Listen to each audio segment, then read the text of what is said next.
तुम जिंदे हो तब तक, फिर तुम्हारे बच्चे जो है वो जिंदा है तब तक, 2 पीढ़ियों तक एक भी गड्ढा नहीं होगा, इसकी गारंटी देता हूँ। Nitin Gadkari, the Minister for Road Transport, the person who's been widely credited with having changed the face of India's highways and expressways. 2014 में मुझे याद है जैसे ही मोदी जी प्राइम मिनिस्टर बने थे, he proposed the Land Acquisition Act, but for some reason it did not get passed. Sir, why don't you pass the Land Acquisition Act? Batteries में lithium और cobalt important है, लेकिन even today we are importing 70 to 80% of our lithium from China. अभी बैंगलोर में water crisis चल रहा है, BMC ने बस एक नोटिफिकेशन दिया, they're going to cut the water supply by 5%. ये जो आर्गुमेंट करने वाले लोग हैं ना, हाँ, ये सबसे देश में एंटी नेशनल है। राज्यसभा के नंबर्स को लेकर इकोनॉमिक टाइम्स ने एक ग्राफ पब्लिश किया है, can you please have a look at this? वो गलत है। By 2020 this cost is 4 crore rupees per hectare. Sir ऐसा चला तो फिर भारतमाला का कॉस्ट तो बढ़ते ही जाएगा. Why don't we have a transshipment port in India? Sir, it is said to be the largest unsinkable aircraft carrier in the world, and yet we don't do anything about it. हमको ये दिख रहा है कि RSS से consistently revolutionary ministers उभर कर आते हैं. Is there something so special about RSS? Every politician thinks about his next election from 5 years to 5 years. But every socio-economic reformer, nation builder, thinks from century to century. मुझे ये बताओ sir, इस बार अगर 400 पार हो जाता है, what is your vision for India?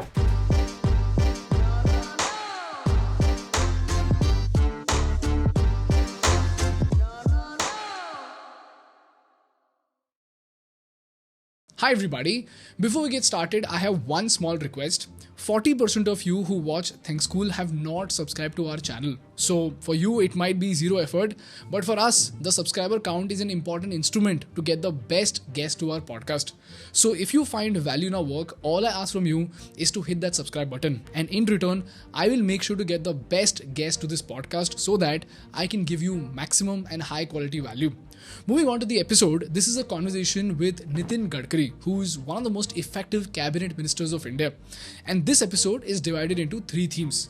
In the first segment, we got to know Nitin Gadkari the person so that you, the people of India, can understand the character shaping moments of a leader. In the second segment, we go deep into his work with highways and energy. And in the third segment, we spoke to him about why the government is reluctant to give MSP to the farmers, what is his take on electoral bonds, and most importantly, we spoke to him about the vision that he and BJP have for India. Now, a lot of people might hear this and say, bro, why don't you get Rahul Gandhi? Why don't you get Arvind Kejriwal? And why only listen to BJP leaders? Well, to those people, I got to tell you that we have dropped invites to Rahul Gandhi and Arvind Kejriwal and many more leaders from different parties, but none of them responded, only Gadkari ji did. So, if Rahul Gandhi or Arvind Kejriwal's team is watching this, please drop us an email at righttothinkschool@gmail.com, and we would absolutely love to have you on our podcast. Also guys, this is my first time with such a big personality, so please forgive me for any mistakes that I have made. I've tried my best to ask the toughest questions possible in the most logical manner possible, which mainstream media usually doesn't, and I promise you that I will get better with each passing episode. If this is clear to you, let's move on to the epic episode with Mr. Nitin Jairam Gadkari. Sir, first of all, welcome to the second episode of the Indian Business Podcast. It is a pleasure to have you here. Before we get started, sir, मेरे को एक question है. पहले आप India today को exclusive interview देते थे, Quint को एक्सक्लूसिव इंटरव्यू देते थे, अभी आप पॉडकास्टिंग कर रहे हैं. How do you find this new generation of media to be? देखिए, टेक्नोलॉजी रोज बदलते रहती है और सोशल मीडिया की ताकत बहुत बड़ी है. नए नए ऑप्शन जब निकलते हैं तो एक ऑप्शन थोड़ा सा आउटडेटेड होता है, नया पॉपुलर होता है. हमारा उद्देश्य यही होता है कि हमारी बात, हमारे विचार, हमारा काम लोगों तक पहुँचे, और ये एक बहुत अच्छा उपयुक्त माध्यम है जिसके माध्यम से लोगों तक हम पहुँच सकते हैं, अपने दिल की बात लोगों तक पहुँचा सकते हैं, और ये बहुत बड़ा advantage. That is the reason मैं कभी ऐसा मौका आता है तो ज़रूर उनको इंटरव्यू देता हूँ. आप चिंता मत करिए और पूरी तरह अच्छी तरह से आप जो पूछना है वो पूछिए. Thank you so much, sir. Sir, we were just reading about your journey and it is quite astonishing. You come from a small town and then you went on to become one of the most iconic cabinet ministers of India. And आपने बहुत सारे interviews में ये बोला है कि आप पहले चूना लगाते थे और आज you are known as the highway man of India. How did this astonishing transformation happen? देखिए, मैं हैंडराइटिंग मेरा अच्छा नहीं था, तो उस समय 3 बातें राजनीतिक पार्टी में होती थी. दीवारों पर लिखने का काम होता था गेरू और नील से. कुछ दीवारें काली होती थी तो उस पर चूना मारने का काम, क्योंकि मैं नील से और गेरू से लिखने लायक तो नहीं था, तो मैं चूना मारने का काम करता था. फिर ये इलेक्ट्रिसिटी बोर्ड से वो सीढ़ी लाकर हम कोई भी पोस्टर फाड़ देता था तो हम चिक्की लगाकर ऊपर चढ़कर ऐसा चिपकाते थे। वो चिपकाने का काम करता था, लाउड स्पीकर पर अनाउंसमेंट करने का काम करता था। उस समय साइकिल रिक्शा में बैठकर या अनाउंसमेंट करने का काम होता था। मुश्किल से अगर ऑटो रिक्शा मिल जाती तो बोलता था स्टैंडर्ड बढ़ गया हमारा। नारे देते थे, मोर्चे निकलते थे। तो फिर चुनाव के समय वोटर लिस्ट लेकर वो पर्चियाँ बांटी जाती थी, तो घर घर पहुंचाने का काम करते थे, टिक मार्क करते थे, कोई है, कोई ट्रांसफ़र हुआ है। तो पॉलिटिकल पार्टी के सबसे ग्रासरूट लेवल पर ये कार्य करने का मुझे मौका मिला और मैं नसीबवान हूँ। न मैंने कभी अपना बायोडाटा छापा, न कभी मैं किसी के पास कुछ मांगने के लिए गया, कुछ मिलने की न मैंने अभिलाषा रखी, न मेरी कोई महत्वाकांक्षा थी। मैं तो काम करते रहता था और मुझे भी पता नहीं था कि इतनी बड़ी जिम्मेदारियाँ मेरे ऊपर आई।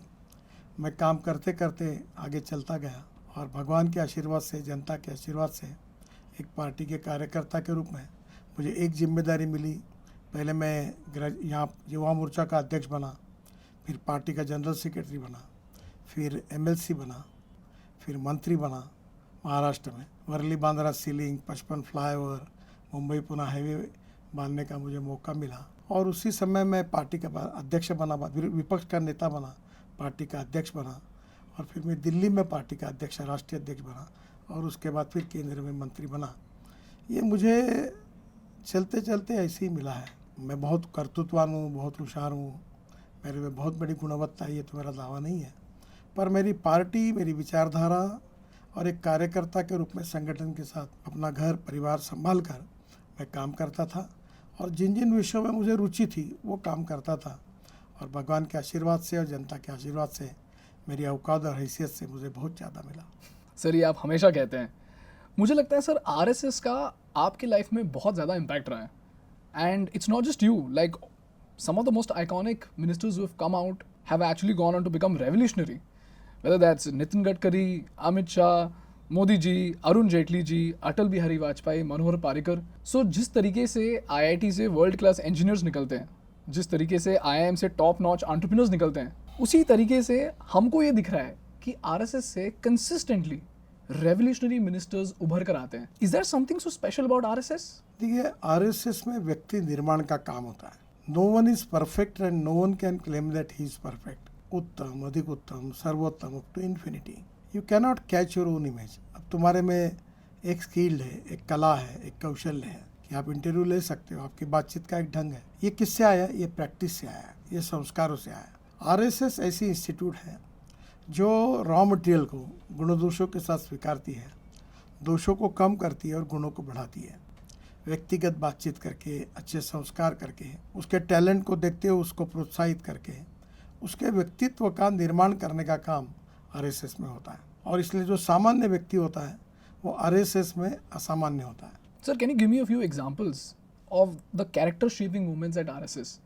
क्योंकि मैं पहले कैप्टन रघुरमन के साथ काम करता था और उन्होंने मुझे सिखाया कि इंडियन आर्मी आपको वोलेटाइल, अनसर्टन, क्योटिक और एडवर्स कंडीशन के लिए किस तरीके से प्रिपेयर करता है। तो वो कहते हैं कि sweat in peace so that you don't bleed in war. ये उनको आर्मी में सिखाया गया था, जिसकी वजह से उनका कैरेक्टर इस तरीके से शेप हो गया कि then he went on to become the president of risk and security of Reliance. देखिए, इसमें अलग अलग प्रकार होते हैं। अभी आपके सामने ये लिखा है, मनसा सततम स्मरणीयम, वचसा सततम वदनीयम, लोकहितम मम करणीयम। एक संस्कृत का गीत है कि मन में अच्छा भाव रखो, लोगों की सेवा करो, सतत सेवा करने का प्रयास करो। संग में गीत होते हैं और गीतों के भावार्थों से भी एक संस्कार होता है।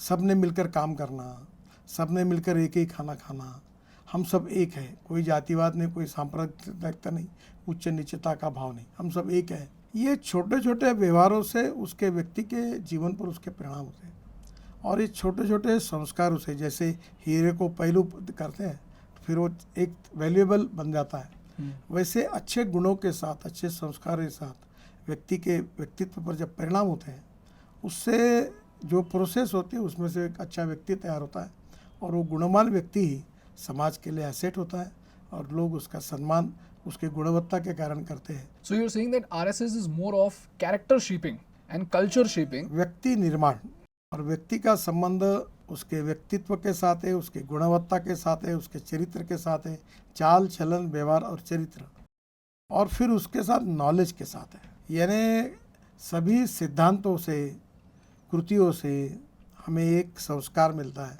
और उस संस्कार का परिणाम उस व्यक्ति के पर होता है और उसी का परिणाम है। मैं अभी एक किताब मैंने लिखी है, RSS school of management. RSS school of management, okay. और मैं अभी उसमें, अब मुझे वर्ल्ड में लोग रिकॉग्नाइज करते हैं और यही सवाल पूछते हैं कि तुमने इतना काम कैसे किया, तुम लोगों से काम कैसे करवा सके, तुम्हें अड़चने नहीं आई क्या।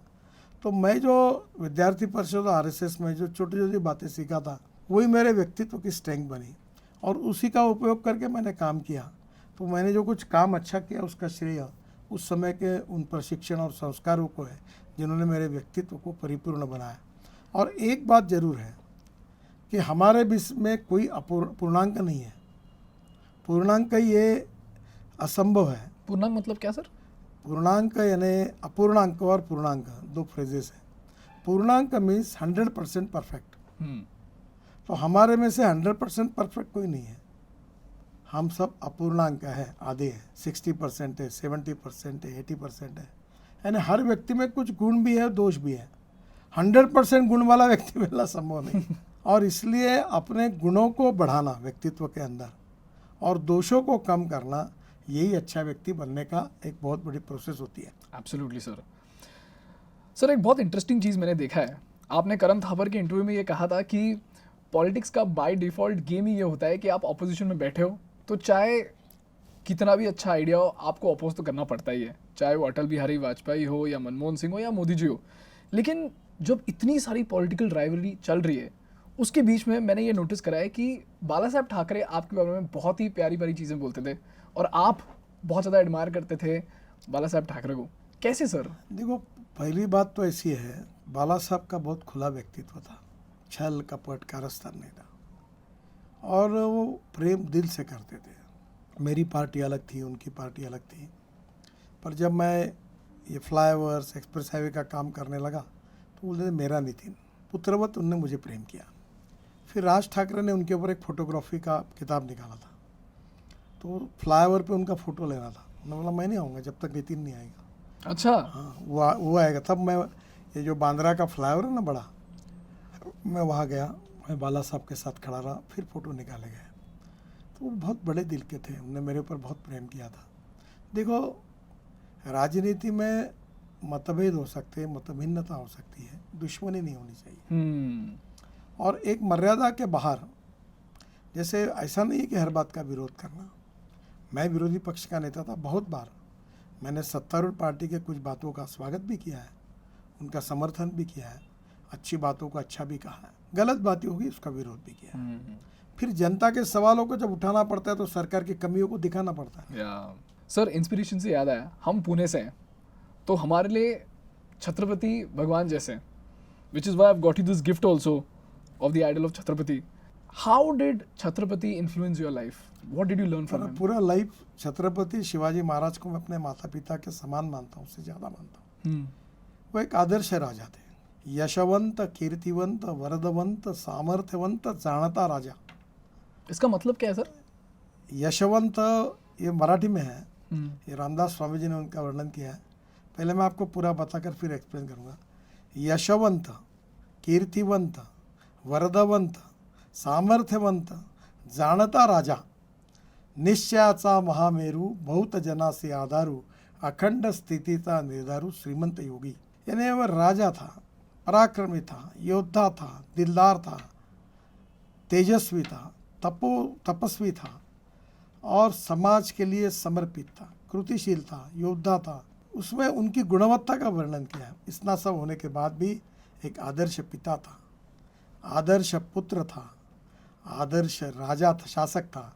सब बातों का एब्सोल्यूट पूर्णांक ये था। इसलिए उनके जीवन की एक एक बात, एक एक घटना, एक एक शब्द सीखने लायक है।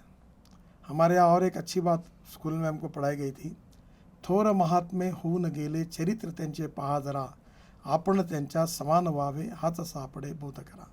जो थोर महात्मे शिवाजी महाराज जैसे हो गए, उनका चरित्र, उनका व्यक्तित्व, इसका अध्ययन करो और आप भी उनके जैसे बनने की कोशिश करो। आप उनके जैसे बन नहीं सकते हैं, पर कोशिश करो, शायद 100 में से 2-4 गुण तो आपके बीच में आएंगे। तो यही छत्रपति शिवाजी महाराज का था। वो हिंदुपथ पातशाही के लिए गो ब्राह्मण प्रतिपालक, हिंदुपथ पातशाही उनका उस समय का उनका ये था। वो हिंदुत्व की बात उन्होंने की थी, पर कभी उन्होंने किसी अन्य धर्मियों की मस्जिद को तोड़ा नहीं। उन्होंने सुंदर स्त्रियों के बारे, कल्याण के सूबेदार की सुन जब आई थी बहू, तो उसका उन्होंने सत्कार किया और उसको घर भेजा। तो युद्ध में हो, प्रशासन में हो, समाज में हो, परिवार में हो, जीवन में हो, हर चीज़ को उनके जीवन का संबंध एक आदर्शवाद के साथ था और उसी से जिए। और सामर्थ्यवान और शक्तिशाली होने के कारण, पराक्रमी होने के कारण उन्होंने क्या कहा कि मैं सज्जनों का रक्षण करूंगा, दुर्जनों के ऊपर उनके ऊपर मैं उनका प्रतिकार करूंगा, और सज्जनों को प्रस्थापित करके मैं रामराज्य, सही अर्थ में बोलते थे हेतु श्रींच राज्य, और वो राज्य प्रस्थापित करूंगा। ये उनका आदर्श, उनका विचार, उनके सिद्धांत, उनकी नीतियाँ, उनका व्यक्तित्व, उनका कर्तृत्व हमारी प्रेरणा है। और उन्हीं के आधार पर उस प्रकार की व्यवस्था को खड़ा करने का प्रयास करना, इसको हम शिवशाही कहते हैं। वो शिवशाही या रामराज्य हमारे देश में प्रस्थापित हो, यही हमारे पॉलिटिकल कन्विक्शन का सबसे बड़ा उद्देश्य है। सर, मैंने तो ये भी स्टोरी सुना है कि जब बाकी लोगों के आर्मीज फार्म्स के थ्रू जाते थे तो वो फार्म्स की कदर नहीं करते थे। वो बोलते थे कि शॉर्टकट लो और cut through the farm and just go to the next place. But Chhatrapati का ये स्ट्रिक्ट इंस्ट्रक्शन था। उन्होंने बोला कि फार्म है ना, जितना चाहिए उतना ही लिमिटेड कट करो, उसको वेस्ट मत करो, उसको तुम कंज्यूम करो, फार्मर्स को पे करो और टेक अ लॉन्ग रूट। तो कभी कभी छत्रपति की आर्मी डबल डिस्टेंस कवर करती थी just because they had to respect the farmers, because इसके कारण वो रैयत का राजा था, जनता का एग्जैक्टली, या उसके दिल में संवेदनशीलता थी, लोगों के प्रति प्रेम था, उनकी दुख सुख दुख को वो जानते थे। और अधिकार मिला करके कुछ भी करके करो, ऐसा नहीं। अधिकार का उपयोग कैसे करना चाहिए, उसकी एक सोशल विजन उनकी थी, और इसीलिए वो आज आदरणीय है हम सबके दिलों में। So now I want to bring your attention to highways, which is your specialization.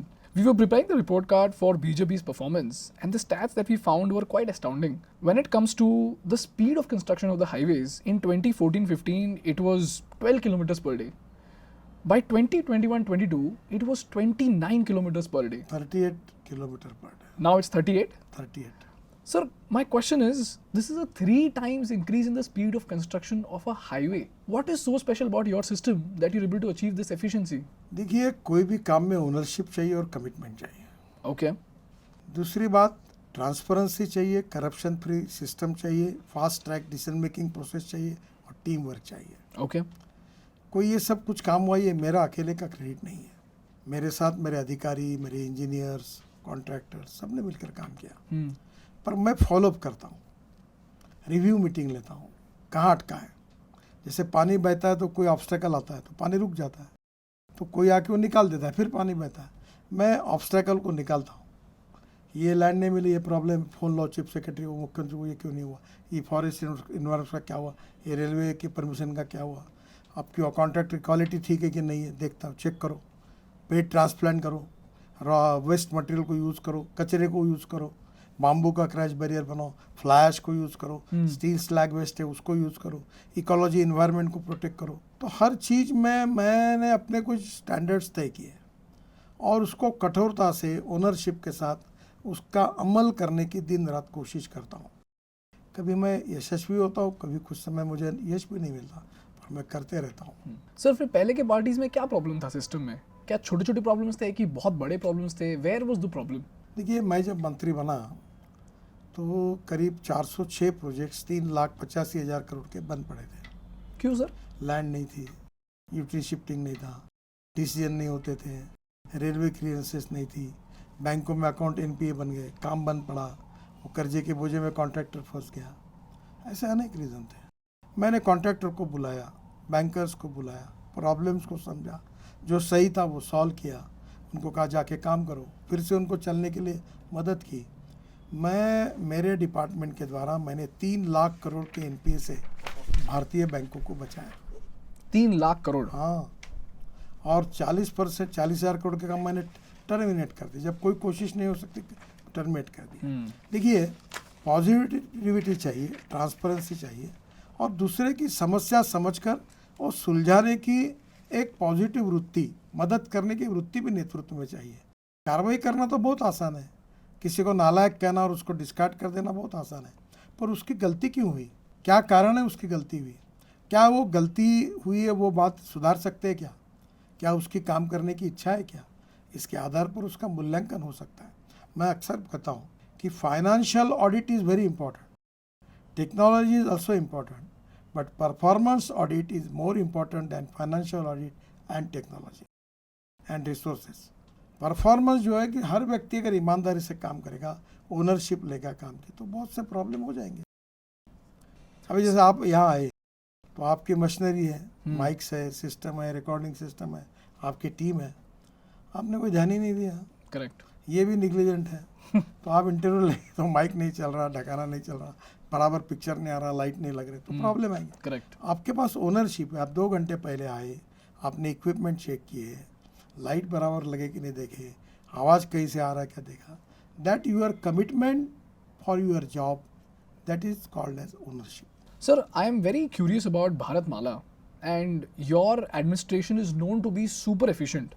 But if you look at the Bharatmala's deadline, we've extended the deadline by 6 years, sir, and that is quite unlike your department. So, is there any system challenge that you're facing because of which the deadline has been pushed by 6 years? पहली बात तो ऐसे कि भारतमाला एक programme था, वो programme कम से कम आज के हिसाब से देखा जाए भारतमाला बना तो 40 लाख करोड़ का है। तो ये कोई 40 लाख करोड़ का एक साल में पूरा करने का प्रोग्राम नहीं, प्रोग्राम है बड़ा है।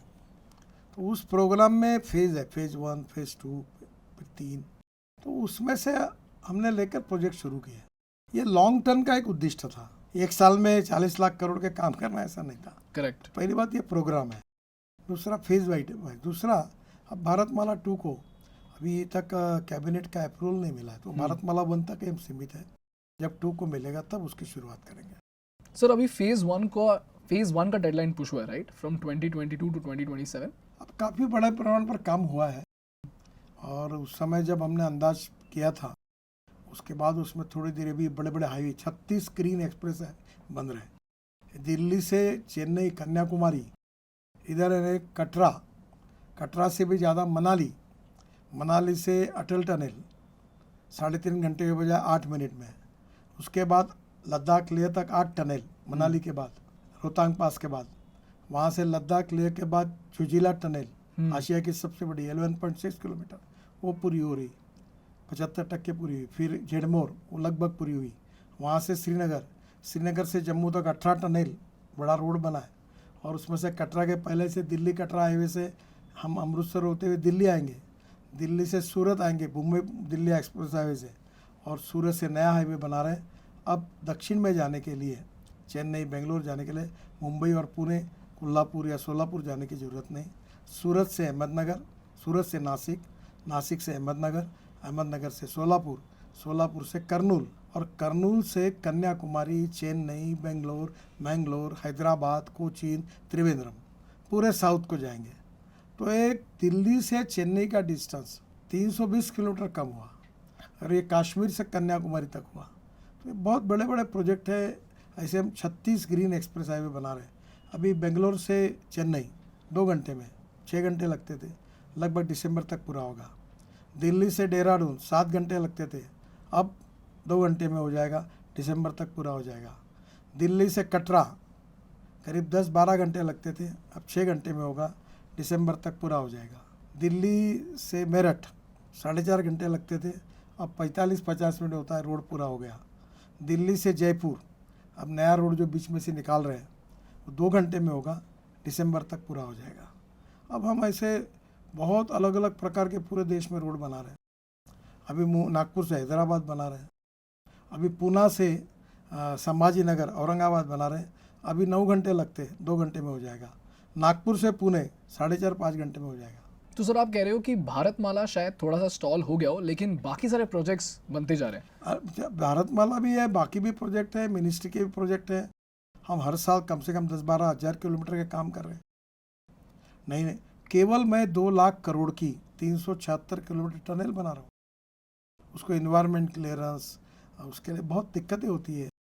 तो सबको क्लियर करने के बाद ये एक प्रोग्राम है, पर मैं आपको तो ये देश बदल रहा है।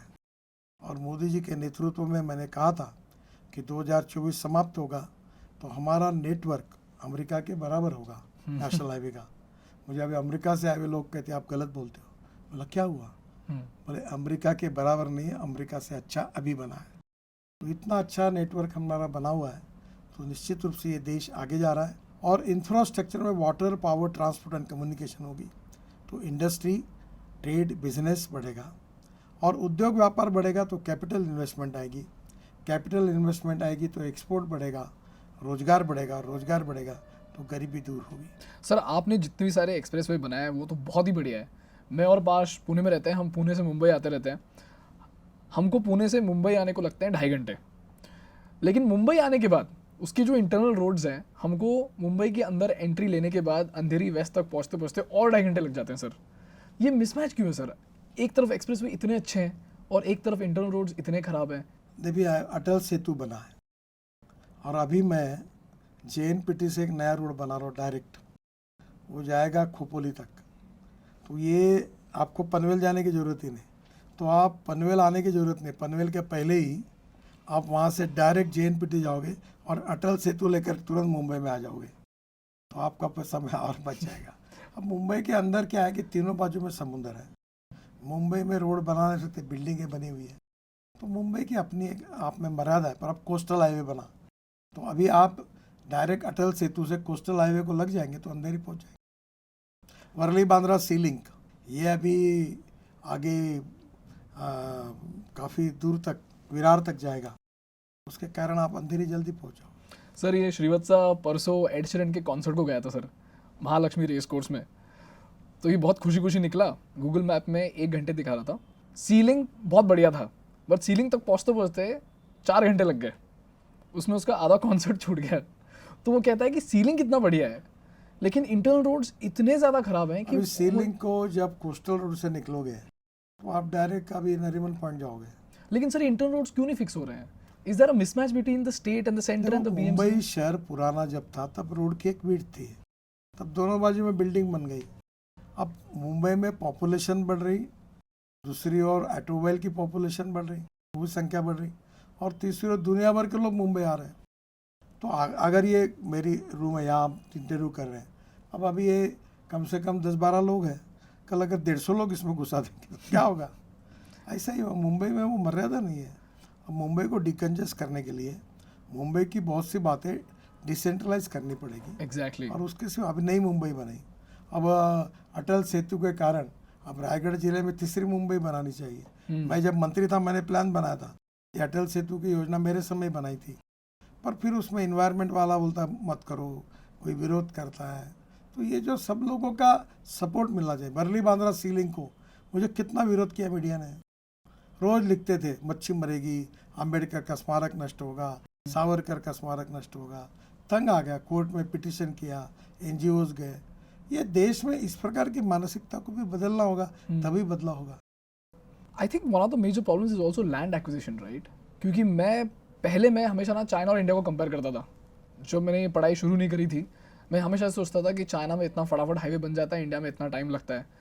But when I started looking deeper into the work in the Indian system and that is when I started studying your work, तो मुझे समझ में आया कि इंडिया में इतना एक बड़ा प्रॉब्लम है जो चाइना का अपॉर्चुनिटी है, विच इज़ लैंड एक्विजिशन। अगर हम दोनों आज चाइना में बैठे होते और यहाँ पे अगर सरकार को हाईवे बनाना है तो अपन दोनों को खाली करके हाईवे बना देगी, क्योंकि सारा का सारा लैंड चाइना का है। देखो वहाँ लोकतंत्र नहीं है। हाँ, तो हमारे यहाँ पे डेमोक्रेसी, सरकार आता है, किसी को उठाता है, जेल में डालता है, कहीं भी कोई भी काम करता है तोड़ देता है। अभी घर जाता है तो कोई कोर्ट में नहीं जा सकता। करेक्ट। हमारे सिस्टम में लोकतंत्र में फ्रीडम ऑफ स्पीच है, फंडामेंटल राइट्स है, तो नेचुरली वो कोर्ट में जाते हैं। फिर कोर्ट में मामला भी हमारा फुटाला फाउंटेन है, वर्ल्ड का बेस्ट फाउंटेन है, सुप्रीम कोर्ट ने भी स्टे दे के रखा है। अच्छा, तो सर ये लैंड एक्विजिशन प्रॉब्लम को सॉल्व कैसे करें सर? देखिए जब सॉल्व किया तभी हमने रोड बनाया ना। है दिक्कतें हैं। देखो मैं आपको एक बात बता दूँ, there are some people who convert problems into opportunities and there are some people who convert opportunities into the problem. Problems को स्वीकार करो और प्रॉब्लम्स को कम करके उसके ऊपर मात करके आगे जाओ। रोते मत रहो, ये ऐसा है वो वैसा है, चलता ही है, चलते रहो। सर क्योंकि मैंने इसका कॉस्ट एग्जामिन करा और यहीं पे ना मेरी टीम बहुत ज़्यादा एस्टाउंड हो गई, क्योंकि हमने देखा कि FY13 में जो गवर्नमेंट लैंड के लिए कॉस्ट दे रहा था, on an average we were paying close to 80 lakh rupees per hectare in FY13। By 2020 this cost is 4 crore rupees per hectare. ऐसा करोड़ चलता है। नहीं, केरल में हाँ इट कम्स टू 47 करोड़ पर एकड़ पर किलोमीटर। सर, ऐसा चला तो फिर भारत माला का कॉस्ट तो बढ़ते ही जाएगा। अब इलाज क्या है? ये तुम बोलते रोड बड़े करना है। हाँ अब केरल में क्या है कि रोड के बाजू में बिल्डिंगें बनी है, बिल्डिंग अगर एक्वायर करे बोलते हैं मेरे को पैसे दो, लैंड के पैसे दो, बिल्डिंग के पैसे दो। इसका कारण है कि फ्यूचरिस्टिक प्लानिंग करके रोड के बाजू में हम सबको कहते हैं कि आपको इतने मीटर जगह छोड़नी पड़ेगी, और कारपोरेशन वो नियम बनाते तो आज शायद हमको जगह मिलती। हम करते नहीं, इलीगल कंस्ट्रक्शन चल रहे हैं, तो रेगुलराइज कर रहे हैं, तो कैसे ये होगा?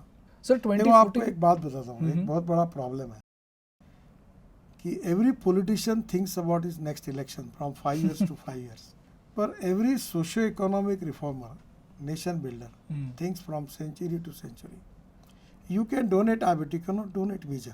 या तो 50 साल की सोच रखकर जब प्लानिंग करोगे तो प्रॉब्लम सॉल्व होंगे। तो मेरा कहना यही है कि हमें सबको सोचकर हमें ये सोचना होगा कि हमारी ज़रूरत के अनुसार भविष्य की योजना कैसे करें, होगा शहर सुंदर बनेगा। अब कचरे से हमारा शहर पहला है कि जो हमने गंदा पानी 7 साल पहले टॉयलेट का हम शुद्ध करके बेचते हैं और हमको 300 करोड़ रुपए मिलते हैं। अभी वो कचरे को सेग्रीगेट करके हम उससे प्लास्टिक, ग्लास, मेटल अलग निकालेंगे और उससे CNG LNG निकालेंगे 27 टन पर डे, और नागपुर की बसेस, नागपुर की गाड़ियाँ उसके ऊपर चलाएंगे। अब हमने Nagpur is the first city जो देश की पहली है कि यहाँ 24/7 75% पॉपुलेशन को झोपड़पट्टी में 24 घंटा पानी मिलता है। अभी ये शहर पहला है कि आपको सब जगह कंक्रीट रोड दिखेंगे, आपको नागपुर में गड्ढी नहीं दिखेंगे, आओ घूम के। मैं भाषण में बोलता हूँ लोगों को, तुम जिंदे हो तब तक, फिर तुम्हारे बच्चे जो है वो जिंदा है तब तक, 2 पीढ़ियों तक एक भी गड्ढा नहीं होगा, इसकी गारंटी देता हूँ। हमको तो नहीं दिखा सर गड्ढा, हम आते ही वही बोले कि ये तो बहुत ही बढ़िया लग रहा है। सब कंक्रीटिंग किया, टेक्नोलॉजी लाई, और बिटुविन रोड था उस पर 8 इंच का वाइट टॉपिंग किया, कंक्रीटिंग किया, पूरा नागपुर कंक्रीट का, जाके देखो। अब हम लोग 2400 करोड़ नाग नदी की योजना में ड्रेनेज सिस्टम को वर्ल्ड स्टैंडर्ड का बना रहे हैं। कहीं ना कहीं नेताओं को तो आस रहे। अभी हमारे एजुकेशन का हब बन गया, सिम्बोसिस आया, अभी नरसिंह मुंजी को हम 50 एकड़ जगह दे रहे हैं, KG to PG। हमारे यहाँ IIIT, 49 इंजीनियरिंग कॉलेजेस, एम्स है, IIM है, और पूरा एजुकेशन हब बन गया। अभी एविएशन हब बन रहा है, MRO है, इंडिगो के पूरे फ्लाइट नागपुर में आते हैं मेंटेनेंस के लिए, एयर इंडिया के यहाँ आते हैं। अभी टाल है, एयरबस और बोइंग के 1200 पार्ट्स बनते हैं। राफेल फाइटर जेट हमारे यहाँ बनता है, फाल्कन जेट 13 सीटर 12 सीटर अब यहाँ बनेगा। हमारे यहाँ IT की वर्ल्ड की जो इंडिया की 5 बड़ी कंपनी है, 4 यहाँ आई है। मैंने 68,000 लोगों को रोज़गार दिया है, और इसके बाद 1 लाख 1 साल में पूरा होगा। हम Nagpur is orange capital, Nagpur is tiger capital, Nagpur is 0 mile. अब नागपुर को लॉजिस्टिक कैपिटल बना रहे, 1200 करोड़ का लॉजिस्टिक पार्क बना रहे। नागपुर में 3.5 घंटे के अवधि पर करीब 350 टाइगर है। आप एक समय 5-5, 7-7 टाइगर देखते हैं। वर्ल्ड के लोग नागपुर टाइगर देखने के लिए आ रहे हैं। हमारी जो संभावना है उसको एक्सप्लॉइट करना, और उसके लिए सुविधाओं को निर्माण करना, और ये जो सुविधाएं निर्माण होगी उसके रोजगार को निर्माण करना, और दोनों से वेल्थ को क्रिएट करना, और प्रगति और विकास की ओर आगे जाना, ये इकोनॉमी का सूत्र है। सर तो ये आखिर नेताओं के मन में तो चाहिए। अब मैंने देश में काम किया, पहले लोग मुझे नागपुर, मैं नागपुर अच्छा करूँगा, मैं यहाँ का हूँ, क्यों नहीं करूँ, जन्म हुआ है मेरा यहाँ। फिर विदर्भ का, फिर महाराष्ट्र का, फिर देश का, मैं सब जगह काम करता हूँ। आप अरुणाचल जाओ, मेघालय जाओ, त्रिपुरा जाओ, कश्मीर जाओ, कहीं भी जाओ, पर मेरा शहर पर मेरा प्रेम है। दूर होते भी यहाँ के काम की भी चिंता करता हूँ। बनना चाहिए, हर व्यक्ति को लगना चाहिए कि मेरा शहर अच्छा बनना चाहिए। सर मोदी जी ने इसको गुजरात में तो बहुत ही बढ़िया तरीके से सॉल्व किया है by bringing the land banking system. In fact Ratan Tata ने ये ऑन रिकॉर्ड बोला है कि the reason why we move to Gujarat is because Modi ji was able to allocate land to us in the fastest way possible, whereas other states, they were just stuck with bureaucracies. So why aren't we able to scale the land banking system all across the country? There are different system. ये जो land का bill है, जैसे total land है तो 40% सरकार को, 40% develop land owner को और 20% इंफ्रास्ट्रक्चर को खर्चा करके हम इस प्रकार से लैंड बैंक डेवलप कर सकते हैं। हम भी हमारे यहाँ कर रहे हैं। Can you explain this sir, ये 40% 20% वाला? जैसे एक पर 10 एकड़ लैंड है, रोड के बीच में आती है और उसकी कीमत है 5 लाख रुपए, 10 लाख रुपए एकड़। तो हम क्या कहते हैं कि भाई तू हमको 10 एकड़ लैंड दे दो, उसमें से 40% डेवलप करके, यानी रोड, पानी, बिजली सब करके 40% हम आपको देंगे। तो उसको 50 लाख जो कीमत है उसके बजाय 5 करोड़ मिलते हैं। 40% हम सरकार को रखेंगे और 20% ये जो इंफ्रास्ट्रक्चर, पानी, रोड, बिजली, ड्रेनेज करेंगे उसके लिए खर्चा करेंगे। दोनों का फायदा है। तो ये सिस्टम पूरे देश में क्यों स्केल अप नहीं हो पा रहा सर? देखो, करने की इच्छा चाहिए, पॉजिटिविटी चाहिए, समस्या है उसको सुलझाने की मनोवृत्ति चाहिए। मैं अक्सर एक बात वो रिचर्ड निक्सन के ऑटोबायोग्राफी के लोगों को कहता हूँ। उन्होंने कहा था, the man is not finished when is defeated but is finished when he quits. तो समस्या बहुत है, समस्या को देखकर भागना ये उपाय नहीं है, समस्या पर मात करके आगे निकलना ये उपाय है। चलते रहना चाहिए। मैं भी काम करता हूँ, अड़चने हैं, समस्या है, पर मैं आगे चलते रहता हूँ, काम करते रहता हूँ, उपाय ढूंढते रहता हूँ, ऑप्शन ढूंढते रहता हूँ, चलते रहता हूँ, क्योंकि मुझे उद्दिष्ट तक जाना है। ये बात मैंने पक्की तरह से मन में पक्की रखी है। Sir, why don't you pass the land acquisition act? क्योंकि 2014 में मुझे याद है, जैसे ही मोदी जी प्राइम मिनिस्टर बने थे, ही propose the land acquisition act, but for some reason it did not get passed. Pass हो गया, मैंने ही किया। अच्छा, हाँ, मैं था मंत्री। ओके जब ये गोपीनाथ मुंडे जी का डेथ हुआ था, ओके तो डिपार्टमेंट मेरे पास था। मैंने ही लैंड एक्विजिशन एक्ट पार्लियामेंट के सामने पेश किया था और वो मंजूर हुआ है। सो हाउ इज इट आप चेंजिंग? किसानों को बहुत, जो आप बोल रहे हैं ना कि भारतमाला में 3.5 लाख करोड़ जहाँ पकड़े थे, अब 8.5-9 लाख करोड़ लग रहे हैं, क्योंकि हमने किसानों का फार्मूला बदल दिया। हमने कहा गरीबों को एक्सप्लॉइट करके रोड नहीं बनाए, हम उनके ज़मीन का उनको उचित बदला देंगे। अब मार्केट से भी अच्छे प्राइस में मिल रहे हैं, हम किसी को बर्बाद नहीं कर रहे हैं, तो हमें इसका समाधान है। सर, ये इसके पहले कैसा सिस्टम था और अब कैसा सिस्टम है आफ्टर द बिल? पहले जो रेट थे वो बहुत कम थे, मार्केट प्राइस से कम मिलते थे, अब मार्केट प्राइस से ज़्यादा मिलते हैं।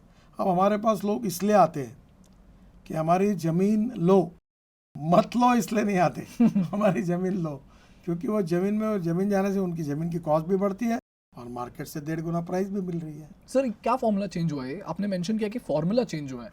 जैसे रेडी रेकनर के हिसाब से जो कॉस्ट आती है उसमें 2 गुना 3 गुना ज़्यादा पैसा दे रहे हैं हम। ओके देखो, लैंड एक्विजिशन एक्ट जो है ये कॉन्करेंट लिस्ट में है। एक्ट भारत सरकार का है, नियम राज्य सरकार के। लैंड एक्विजिशन भारत सरकार करती है, हमारा NHAI का भी एक्ट है और उसमें काफ़ी अच्छे पैसे मिल रहे हैं लोगों को, लोगों में खुशी है, अभी कोई दिक्कत नहीं है। Sir, I actually want to show you a graph. मैंने आपकी वेबसाइट पढ़ी, वहाँ पे आपने एक कोड दिया है कि NHAI is a gold mine, it will never face a debt trap. And Rajya Sabha के नंबर्स को लेकर इकोनॉमिक टाइम्स ने एक ग्राफ पब्लिश किया है जो कहता है कि NHAI's interest is rising faster than the toll revenue. Can you please have a look at this? वो गलत है, गलत है? मैं आपको बताता हूँ। ओके, हमारा 45,000 करोड़ टोल का इनकम है 45,000 करोड़ पर ईयर, ओके और अब 1,30,000 होगा, ओके और हमारे को बजट मिलता है 2,80,000 करोड़ का इस बार। ओके तो लैंड एक्विजिशन वगैरह उसी में करते हैं, और एक बार टोल लगता है तो लाइफ लॉन्ग लगता है।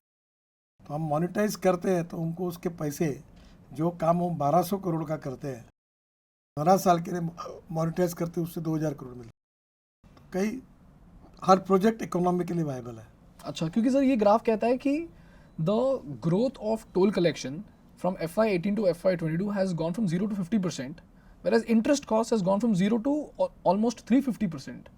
सर, उसने पूरा गलत ही देखा है, मुझे पढ़ा में नहीं है। ओके एक्चुअली ऐसा है कि जो काम हम EPC में करते हैं, ओके EPC मतलब क्या सर? EPC यानी काम हम हमारे पैसे से करते हैं, उस पर टोल लगाते हैं, ओके तो हमारा बजट का पैसा है। फिर हाइब्रिड एन्युटी में करते हैं, उसमें 40% हम देते हैं, 60% वो लाता है, ओके फिर साल भर में उसको देते हैं। This is public private partnership. हाँ, ओके फिर BOT होता है जिसमें 100% वो अपने पैसे से बांधता है। तो अलग अलग प्रकार के मॉडल है, तो उसका अलग अलग प्रकार का फाइनेंशियल एनालिसिस होता है। ओके उसने एक ही फार्मूला पकड़ के किया है, अच्छा और उसने ये कंसिडर नहीं किया कि 2,80,000 करोड़ हर साल हमको सरकार का बजट मिलता है। उसने ये लगा कि हमें पैसा कोई मिल ही नहीं रहा है, हम केवल अपने पैसे पे कर रहे हैं। तो देखो ये कोई कमर्शियल एक्टिविटी भी नहीं है और ये कोई चैरिटेबल एक्टिविटी भी नहीं है। अब हिंदुस्तान में एक बात पक्की है कि हिंदुस्तानियों के पास एक्सपर्टाइज है कि पॉपुलेशन कैसी बढ़ाना और ऑटोमोबाइल का नंबर कैसे बढ़ाना। तो टोल तो बढ़ते जा रहा है, इकोनॉमिक ग्रोथ हो रही है, ट्रकें बढ़ रही है तो नेचुरली टोल बढ़ रहा है, प्रॉब्लम नहीं है। Okay, very interesting sir.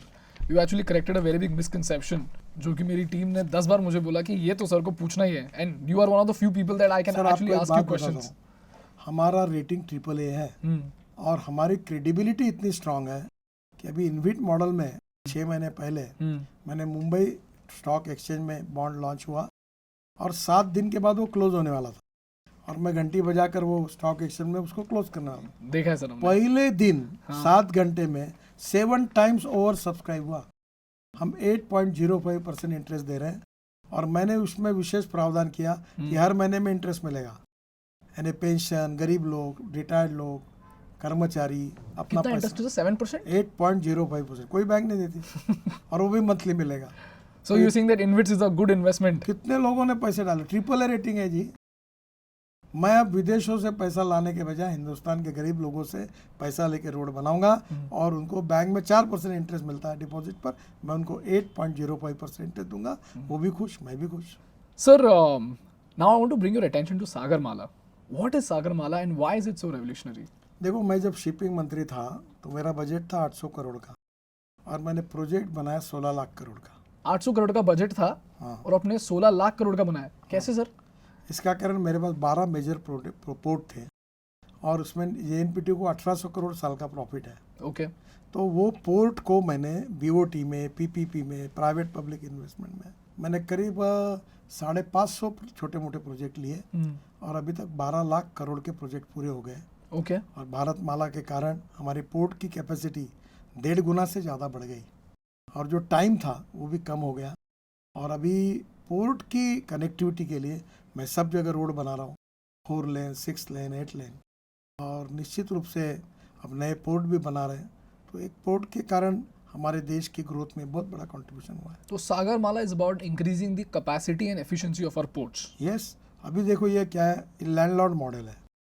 जैसे हम क्या करते हैं कि भाई पहले ब्रेक वाटर करना है तो उतना काम हम अपने पैसे से करते हैं, लैंड एक्वायर करते हैं, ब्रेक वाटर बनाते हैं और फिर क्रेन जो खड़ी होती है वो BOT में देते हैं।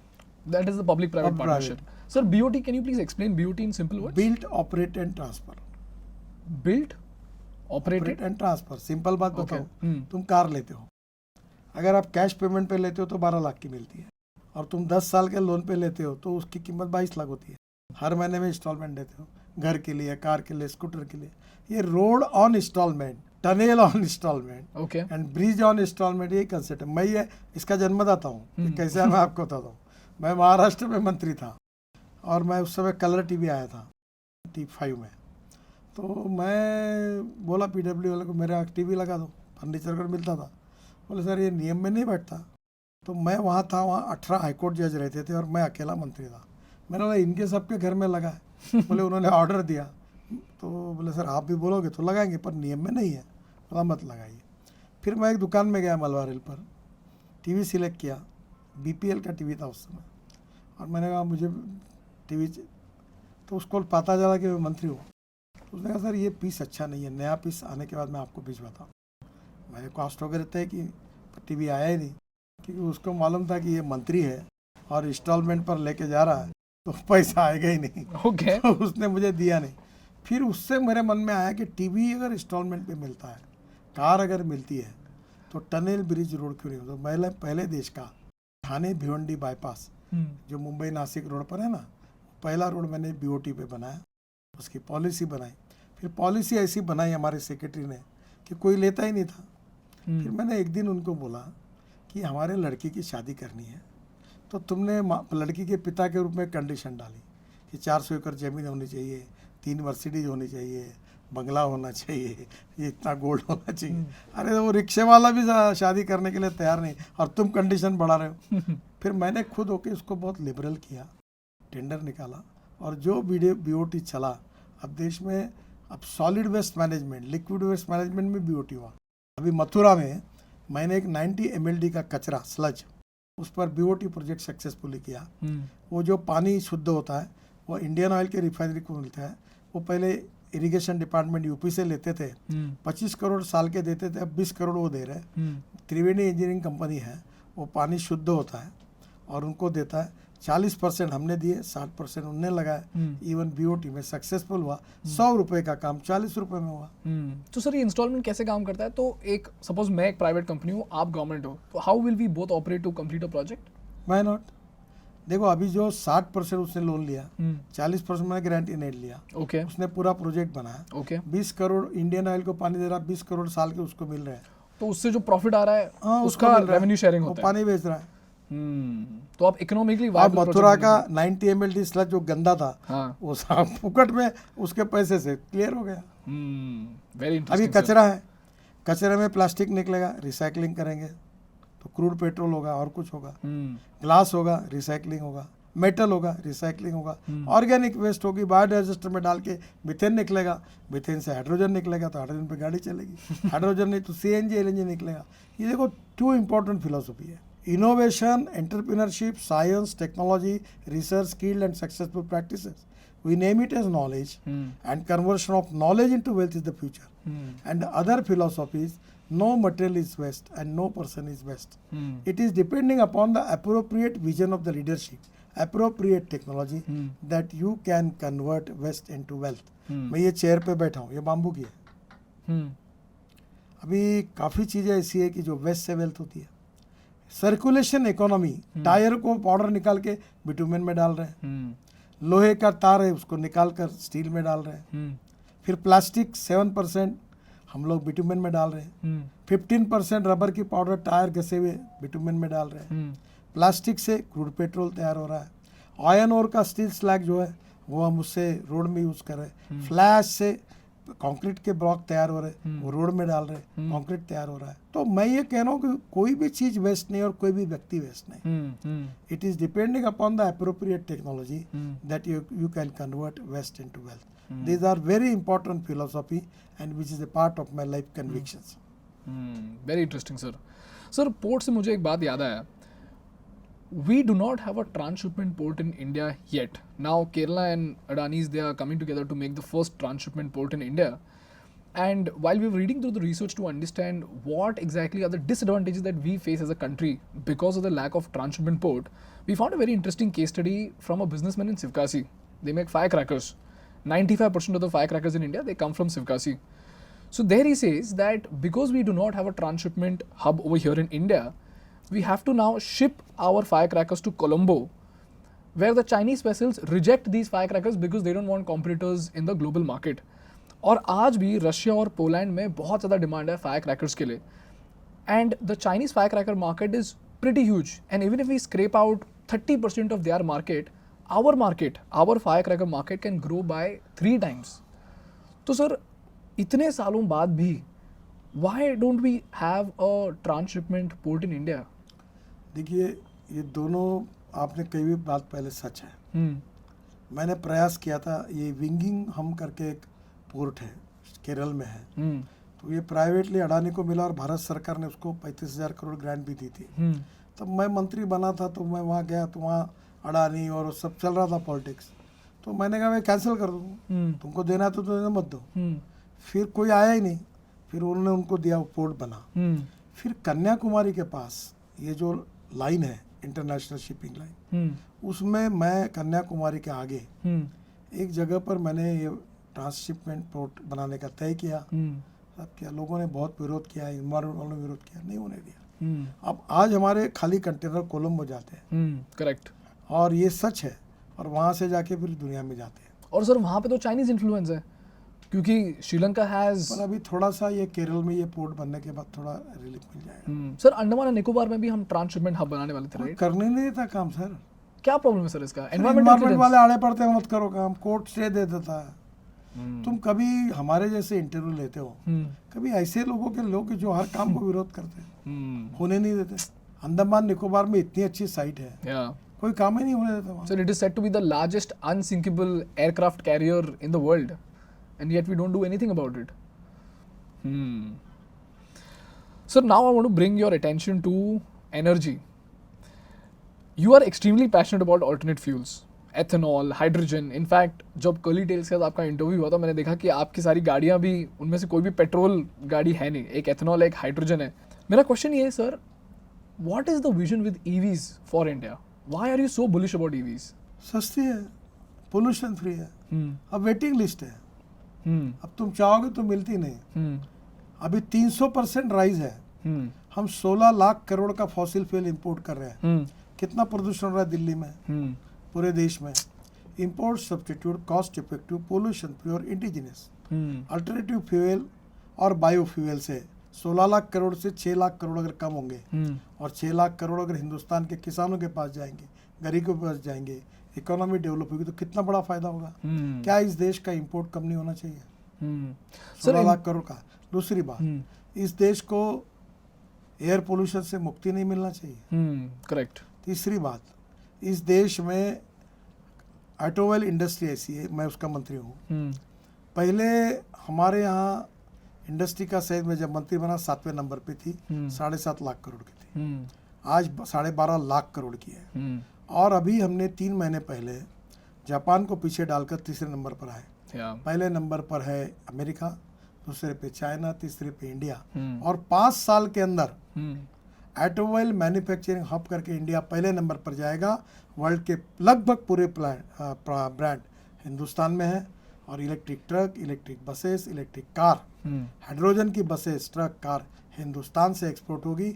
अभी हम एनर्जी को इंपोर्ट करने वाला देश है, हम एनर्जी को एक्सपोर्ट करने वाला देश निश्चित रूप से बनेंगे. क्या ये आवश्यक नहीं है? सर ईवीज में ना एक बहुत बड़ा कंसर्न है सर.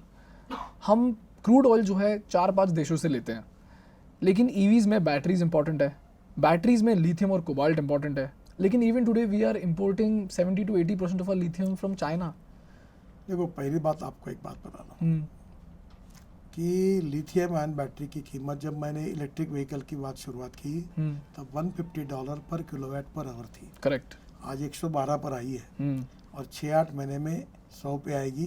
तो पेट्रोल और डीजल की गाड़ी, ट्रक, बस, कार और ये सेम हो जाएगी. दूसरी बात, हमको जम्मू में करीब वर्ल्ड का 6% ऑफ लिथियम आयन का स्टॉक मिला हुआ है. हम जल्दी उसको निकालने की कोशिश कर रहे हैं. हम 1200 टन लिथियम आयन इंपोर्ट कर रहे हैं. पर इसके साथ साथ लिथियम आयन के साथ aluminium ion, zinc ion, steel ion, aluminium air technology सब डेवलप हो रही है. जल्दी आएगी. वो सस्ती भी है, अच्छी भी है और हमको इंपोर्ट करने की जरूरत नहीं पड़ेगी.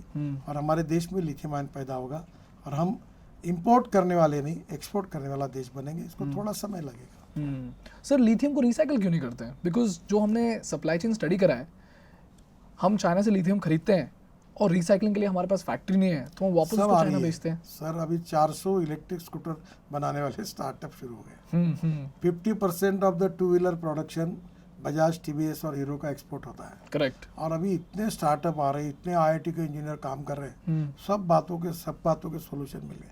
मेरे को एक मिला था, उसने बैटरी को रिसाइकलिंग करने का भी काम किया. देखो, ये सर्कुलेशन इकोनॉमी है ना, यही 1 लाख करोड़ की बन सकती है. Exactly sir. हो रहा काम. या तो आपको लगता है 2-3 साल में we'll be able to solve this सब problem? होगा. देखो, वर्ल्ड के लीडर हम बनेंगे. And sir, what about cobalt? Cobalt comes from Congo. Congo has sir एक के अल्टरनेटिव अनेक तैयार हो रहे हैं. थोड़ा रुक जाइए और हम सब देश में होगा. और हम ऊर्जा को आयात करने वाले नहीं, निर्यात करने वाला देश. That's wonderful, sir. Sir, ethanol blending. You are extremely bullish on ethanol blending. In fact, I just read that आपने E10 target को deadline से पहले complete कर दिया है. And now we are looking at E20. Sir, if you look at the petrol consumption of India, considering the amount of ethanol we would require, the estimate comes to about 10.16 billion liters. And ethanol production happens from corn, wheat, rice and sugarcane. And out of these 4 crops, 3 crops are water guzzling crops. So अभी बैंगलोर में water crisis चल रहा है. BMC ने बस एक notification दिया, they going to cut the water supply by 5%. ये जो आर्गुमेंट करने वाले लोग हैं ना, हाँ, ये सबसे देश में एंटी नेशनल है. देश में पानी की कोई कमी नहीं है. मैं वाटर रिसोर्स अच्छा, हाँ. ओके. और मुझे 8 डिलीट्स मिली है, डॉक्टरेट्स. ओके. उसमें 4 मुझे एग्रीकल्चर साइंस में मिली है. ओके. दौड़ने वाले पानी को चलने के लिए लगाओ, चलने वाले पानी को रुकने के लिए लगाओ, रुके हुए पानी को जमीन को पीने के लिए लगाओ। गांव का पानी गांव में, खेत का पानी खेत में, घर का पानी घर में। हमारे यहाँ सबसे ज़्यादा किसानों ने आत्महत्या की है। मैं वाटर काउंसिल में काम करता हूँ। मैंने फ्री ऑफ चार्ज यहाँ अकोला में पंजाबराव एग्रीकल्चर यूनिवर्सिटी में 36 तालाब बनाए, परभणी एग्रीकल्चर तालाब बना रहा हूँ, नदी नालों का खोलीकरण किया। मेरे खुद के घर पर 3 कुएं हैं, 1 घंटा पंप चलता था, मैंने नदी नालों का खोलीकरण किया। अब सोलर के 7.5 हॉर्स पावर के 3 पंप है, 12 घंटे चलते हैं। तो सर आप कह रहे हो कि वाटर का मिसमैनेजमेंट है। बाढ़ आती है, कितनी बर्बादी होती, लाखों करोड़ का नुकसान होता है। क्या हम लोग, हमारे पास पावर ग्रिड है, अब नेशनल हाईवे का रोड का ग्रिड है, क्या हमारे यहाँ वाटर ग्रिड नहीं बन सकता? करेक्ट। आज मैंने कम से कम, हमारा पानी अधिकार का पाकिस्तान को जा रहा 3 नदियों का, जब बंटवारा हुआ। अच्छा। हाँ, वो हम रोक के पंजाब हरियाणा को नहीं ला सकते। मैंने इंदिरा कैनाल में 2,500 करोड़ रुपए दिए, पूरा कैनाल कंक्रीट का बना, 9 डिस्ट्रिक्ट को राजस्थान को पानी पहुंचा। और झगड़े जो थे 24, मैंने मेरे काल में 19 झगड़े समाप्त किए राज्यों के। और पानी की कोई कमी नहीं जी, पानी के नियोजन की कमी। यार अभी जो रिसाइकलिंग का वाटर है इंडस्ट्री में, ये यूज नहीं हो सकता, जैसे आपके पास हवा से पानी वाला मशीन है। ये देखो, पानी की कोई कमी नहीं। और ये जो आर्ग्यूमेंट करने वाले लोग हैं बहुत गलत है। दूसरी बात, ये जो ज्ञान पढ़ा रहे हैं, किसान आत्महत्या कर रहा है। आज किसानों के पास चावल surplus, corn surplus, wheat surplus, के फर्टिलाइजर इंसेक्टिसाइड के भाव 10 साल में कितने बढ़े, और गेहूं चावल के भाव कितने बढ़े, वही है। किसान आत्महत्या कर रहे हैं। आज हमारा ग्रोथ रेट 12-13% एग्रीकल्चर में, तो एग्रीकल्चर में सरप्लस प्रोडक्शन होगा। अब टेक्नोलॉजी बदली, ग्रीन रिवोल्यूशन हुआ, और उसके कारण अभी बाम्बू से इथेनॉल बन रहा है नॉर्थ ईस्ट में, नुमालीगढ़ में। तो मैंने कहा बांग्लादेश को पेट्रोल डीजल एक्सपोर्ट करते हो, उसमें 20% इथेनॉल डाल दो, तो पूरा बाम्बू काटने 5-10 लाख लोगों को रोजगार मिल जाएगा नॉर्थ ईस्ट में। वाओ। तो मुझे बताइए, ये बहुत गलत आर्गुमेंट है। पानी की कोई कमी नहीं है। आज भी बाढ़ को रोकने के लिए वाटर ग्रिड बनाना चाहिए, एक रिवर को दूसरी रिवर को कनेक्ट करना चाहिए। जब बाढ़ आएगा तो पानी डाइवर्ट होगा, डैम बनाकर होगा, वाटर जमीन के अंदर पानी को स्टोर करने के लिए मैं बोल रहा हूँ जल संवर्धन का कार्यक्रम करना चाहिए। 70% जमीन पानी के नीचे आएगी, किसान की उत्पादन क्षमता 2 गुना 3 गुना बढ़ेगी, देश, गांव, गरीब मजदूर किसान का कल्याण होगा, और कोई पानी की कमी नहीं। और पानी की ये जो प्राप्त है, भरपूर सरप्लस है, आगे उसमें एनर्जी में कन्वर्ट करके अब किसान केवल अन्नदाता नहीं, ऊर्जादाता बने। केवल ऊर्जादाता नहीं, बिटुमेन दाता बनेगा। और बिटुमेन वाला नहीं, अब हवाई ईंधन दाता बनेगा। अब परली से पानीपत में 1 lakh litre ethanol per day rice straw से, 150 टन बायो बिटुमेन और 76,000 tonne bio aviation fuel, sustainable aviation fuel बन रही है। पूरी दुनिया के हवाई जहाज हमारे हवाई ईंधन लेंगे, क्या वो देश का इंपोर्ट उससे कम होगा, एक्सपोर्ट बढ़ेगा, देश का कल्याण नहीं होगा, किसानों का कल्याण नहीं होगा। जो परली जलाकर दिल्ली में प्रदूषण होता था, आज वो परली से हवाई ईंधन बनेगा। सर हम बायो एविएशन फ्यूल एक्सपोर्ट करेंगे अभी थोड़ा। हाँ सर, जब हवाई जहाज आएगा कोई लुफ्तांसा का, तो दिल्ली के एयरपोर्ट पर हमारा बायो एविएशन फ्यूल 5% उसमें डाल देंगे, सब जगह डालेंगे। That is amazing, sir. Sir, my next question to you is about MSP. Farmers have been protesting for so long about minimum support price, and when we read through the finances and the cost that the government is going to incur if MSP is made a legal right, the cost turns out to be quite exorbitant. But कुछ लोग ये question करते हैं कि MSP सरकार को देना जरूरी नहीं है. MSP is just supposed to act as a price regulator. In simple words, if there is a farmer who's selling wheat, as government, if you put out an MSP of 30 rupees a kilo, I as a private player will be forced to pay more than 30 rupees a kilo, because of which you don't have to procure it, you don't have to store it. At the same time, the farmer, if he gets the formula of Swaminathan Commission, he'll get more profit. So why aren't we making MSP a legal right for the farmers? पहली बात तो MSP हर साल होती है। कृषि मूल्य आयोग, नीति आयोग के परमिशन से MSP बढ़ाते हैं। प्रॉब्लम ये हुआ है कि MSP ज़्यादा है और मार्केट प्राइस कम है। करेक्ट। दूसरी बात एक समझ लो आप कि अब शुगर की प्राइस ब्राज़ील तय करता है, सोयाबीन ऑयल की प्राइस अर्जेंटीना तय करता है, कॉर्न की प्राइस अमेरिका तैयार करता है, और हम ग्लोबल इकोनॉमी में हैं। हम लोग कपास, गेहूँ, चावल सबकी प्राइस अब इंटरनेशनल मार्केट के साथ डिमांड एंड सप्लाई के हिसाब से होती है। अब हमने MSP बढ़ाते जा रहे हैं और मार्केट प्राइस कम है, तो नेचुरल इसका कारण सरप्लस है। और इसीलिए मैं कहता हूँ कि diversification of agriculture towards energy and power sector. तो अब बड़े प्रमाण पर क्रॉप पैटर्न को भी बदलने की आवश्यकता है। हमारे देश में 1.5 लाख करोड़ का एडिबल ऑयल हम इंपोर्ट करते हैं। अब सरसों, सोयाबीन, फली, जवस, हाँ, ये सब हमको इसका प्रोडक्टिविटी बढ़ानी पड़ेगी, राइस ब्रांड का तेल। तो कहीं ना कहीं एग्रीकल्चर में प्रोडक्टिविटी को बढ़ाना, दूसरी ओर एग्रीकल्चर में हम इससे एनर्जी की तरफ डाइवर्ट करना, तीसरी तरफ वैल्यू एडिशन करके एक्सपोर्ट को बढ़ाना और बायोटेक्नोलॉजी का उपयोग करके बायोमास को बढ़ाकर ग्रीन हाइड्रोजन और एनर्जी क्रॉप्स का भी विकास करना। इस प्रकार से काम करना होगा। ये बात जरूरी है कि एग्रीकल्चर में प्रोडक्टिविटी बढ़ाने से इन एक्सपेंडिचर कॉस्ट को कम करना पड़ेगा। अब हम लोग पहले 4 बोरे फर्टिलाइजर यूरिया 1 एकड़ गन्ने में यूज़ करते थे, अब 2 बॉटल नैनो यूरिया यूज़ कर रहे हैं। मेरे यहाँ ड्रोन से स्प्रेइंग हुआ, मेरे घर में 85 टन पर एकड़ गन्ना हुआ। अच्छा। हाँ, अभी कुछ लोगों को 100 टन हुआ। अब देखो, 1 बॉटल यूरिया की इक्वल टू 1 फर्टिलाइजर का बैग, तो 4 बैग के बजाय 2 हुआ, क्योंकि जब फर्टिलाइजर में यूरिया फेंकते हैं हम लोग हाथ से तो 75% वेस्ट होता है, 25% प्लांट को जाता है। और जब स्प्रे करते हैं तो 75% प्लांट को जाता है, 25% वेस्ट होता है। तो 2 बॉटल में काम होता है। अब मिश्र खाद भी आ गया।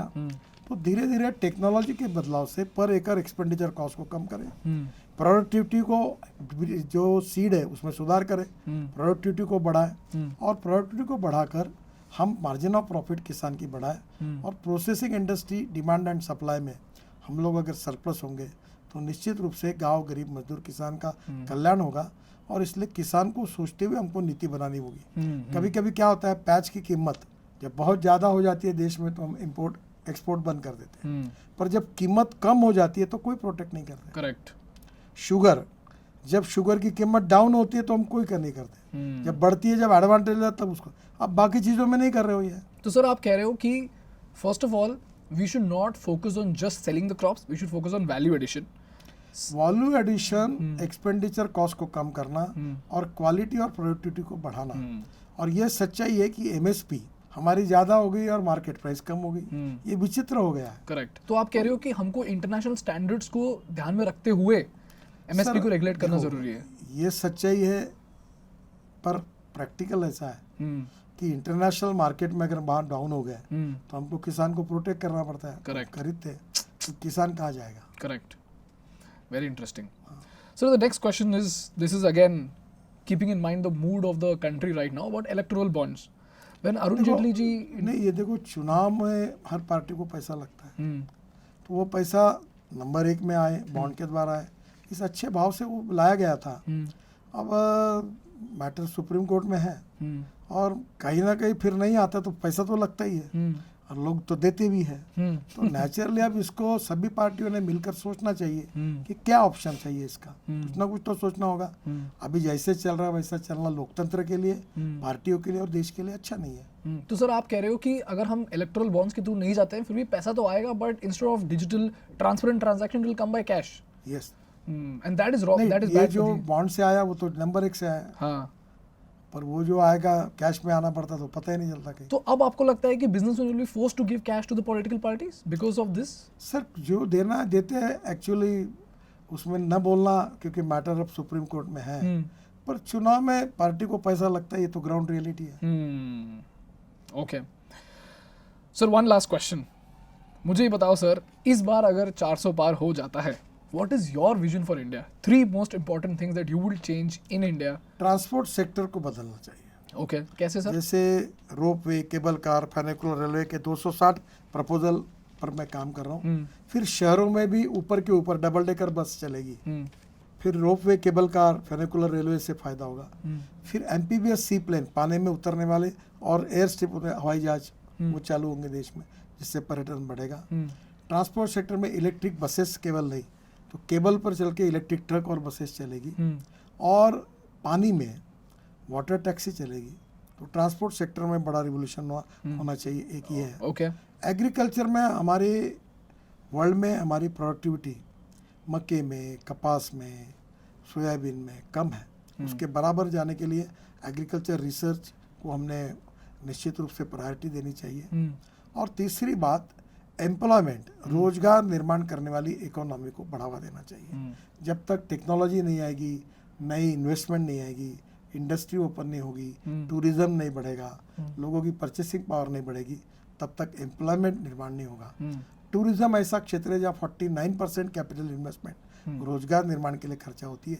हमने टूरिज्म बहुत डेवलप करेंगे। अभी बद्रीनाथ, केदारनाथ, गंगोत्री, यमुनोत्री, पालकी मार्ग, पंढरपुर, देव, आळंदी, उधर हमने बुद्ध सर्किट बनाया, जैन सर्किट बना रहे हैं, मानस सरोवर का रोड बना रहे हैं। तो हर जगह पर हम काफ़ी डेवलप कर रहे हैं, जिसके कारण पर्यटन बढ़ेगा। ये जंगल में लोग जा रहे हैं, हमारे ऑरेंज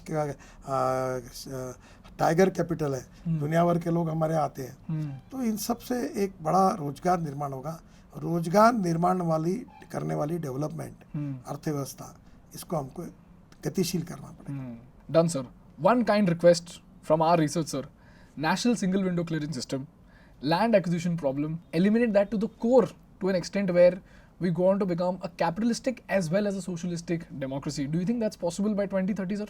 समाजवाद भी फेल हो गया, कैपिटलिज्म भी फेल हो गया, फेल हो अमेरिका गया, का सर। मॉडल फेल हो गया।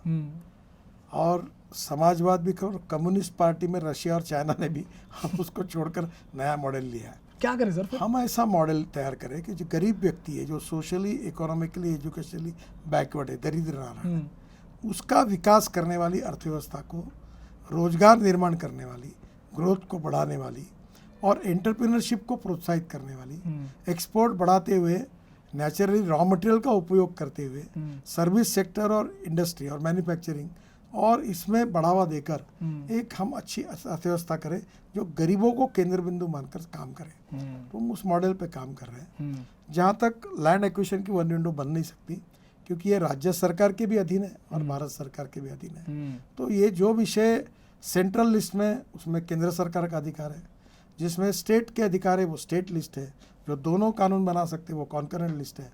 तो कॉन्करेंट लिस्ट में ये करना मुश्किल है, पर धीरे धीरे काफ़ी डिजिटल इंफ्रास्ट्रक्चर डेवलप हुआ है।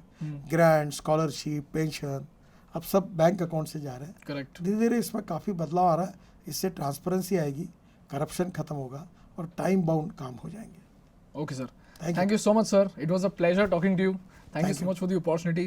Your house is lovely, sir. By the way, invited us to his house. It was very kind of him. Thank you so much, sir. This is Ganesh Prasad from Indian Business Podcast signing off. Sir, एक request है, आप एक चीज़ बोलोगे, viewers को बोलना, if you learned something valuable, please hit the like button to make YouTube Baba happy. YouTube Baba happy. मैं ये बोलता हूँ, आप जरूर इस कार्यक्रम को देखिए और अच्छा लगेगा तो बार बार देखिए, निश्चित रूप से आपको इसका फायदा ही मिलेगा। सब्सक्राइब टू थिंक स्कूल बोल दो सर। हाँ, सब्सक्राइब टू थिंक स्कूल बोल दो। Subscribe to think school. धन्यवाद। Thank you so much sir. Thank you. Hi guys, thank you so much for watching the Indian Business Podcast. If you find value in our work, please hit that subscribe button, because for you it might be a zero effort task, but for us that subscriber count is an important instrument to get great guests to our podcast and to make this podcast better for you. So if you find value, please subscribe.